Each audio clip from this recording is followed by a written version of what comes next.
तर दुसरीकडे ठाकरेंच्या शिवसेनेनंतर पवारांच्या राष्ट्रवादीमध्ये सुद्धा हालचाली सुरू झाल्याची चर्चा आहे। पण काँग्रेसमध्ये जायचं की भाजपसोबत यावरून आमदारांमध्ये मतभेद असल्याची माहिती आहे।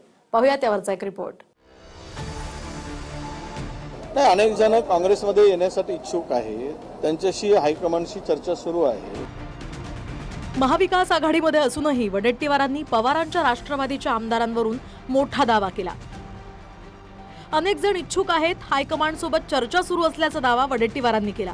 सूत्रांकडून मिळालेल्या माहितीनुसार पवारांच्या राष्ट्रवादीतल्या काँग्रेसमध्ये विलीन व्हायचं की भाजपात जायचं यावरून मतभेद आहेत।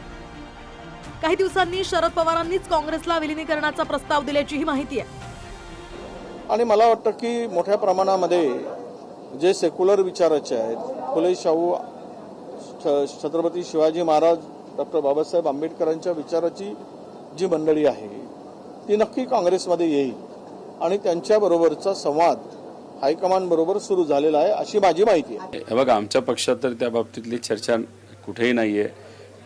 चर्चा फक्त एवढीच आहे की किती आक्रमक आपण राहायचं, कशा पद्धतीने लढायचं, त्याच्या व्यतिरिक्त या पक्षावर जायचं त्या पक्षावर राहायचं असं कुठेही तिथं चर्चा नाही। तो पण किती प्रयत्न केला तरी आमचे खासदार फुटणार नाहीत एवढं मात्र आपल्याला आश्वासित करतो।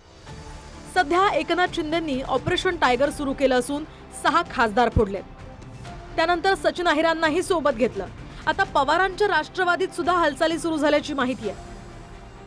बाजारात ज्या तुरी जाणार त्याच्याविषयी आत्ताच बोलणं योग्य होणार नाही। कोणी ऑफिशियल अशा पद्धतीनं मत व्यक्त केलं तर मला असं वाटतं आम्हालाही ऑफिशियल मत व्यक्त करता येईल। ज्याचा त्याचा विचार ज्याचा त्याचा असू शकतो, पण शरद पवार साहेबांचं नेतृत्व मोठं नेतृत्व आहे। तेव्हा मला असं वाटत नाही की ते इकडं कोणाबरोबर, इकडे एनडी असेल किंवा काँग्रेस असेल यांच्यासोबत जातील। काँग्रेस आणि शरद पवार साहेबांचा पक्ष आता आम्ही तर एकत्र लोकसभेमध्ये आहोत, विधानसभेत आहोत, राज्यात आहोत, देशात आहोत। दोन्ही राष्ट्रवादीचं विलीनीकरण व्हावं यासाठी अजितदादांनी प्रयत्न सुरू केले होते, पण दादांच्या निधनानंतर शरद पवारांच्या आमदारांची तिकडे जाण्याची तयारी दिसत नाही।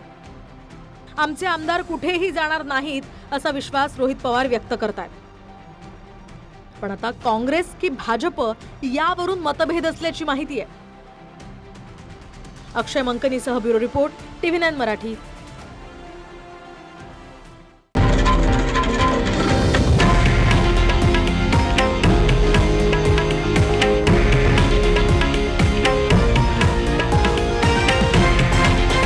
हे आहे देशातील नंबर 1 न्यूज नेटवर्क आणि आपण पाहत आहात TV9 मराठी, एकमेव।